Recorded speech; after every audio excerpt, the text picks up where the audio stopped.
పిత పుత్ర పవిత్రాత్మ నామమున ఆమేన్. జ్ఞానవాణిని వీక్షిస్తున్న ప్రతి ఒక్కరికి ఉదయకాల నమోసుమాంజలి.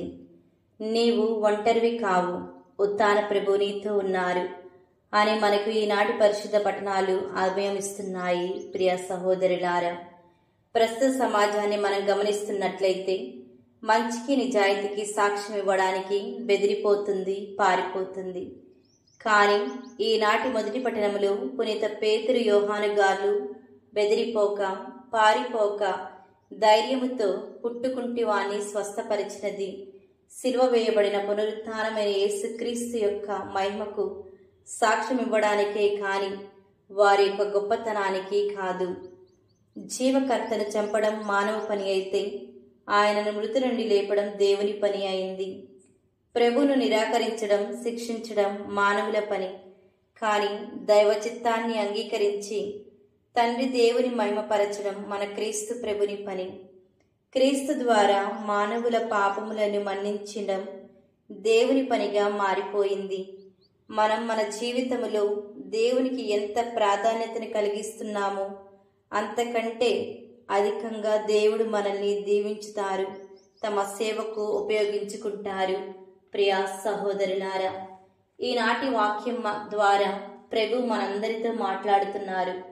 మీరు ఎన్నటికీ ఒంటరి వారు కారు, ఎందుకంటే నేను సర్వదా మీతోనే ఉంటాను.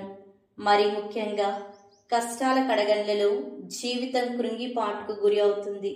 ఆకస్మిక విపత్తులు మనల్ని అయోమయ పరిస్థితిలోకి నెట్టివేస్తాయి. జీవితం చీకటిమయం అవుతుంది. ఊహించిన మార్పులలో ఆశలు అడుగంటిపోయి చిక్కుల్లో పడి ఒంటరితనంలో ఉన్న మనకు చిమ్మ చీకటి అలుముకుంటుంది. ఎవరూ కనిపించరు, ఎవరూ సహాయపడరు. ఏం చేయాలి, ఎటు వెళ్ళాలి?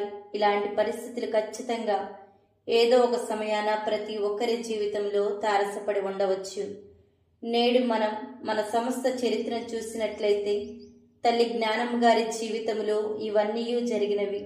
వీటన్నిటినీ అమ్మ జ్ఞానమ్మ గారు అధిగమించుకొని తన జీవితాన్ని ప్రభునకు సంపూర్ణ నమ్మకంతో సమర్పించుకున్నారు.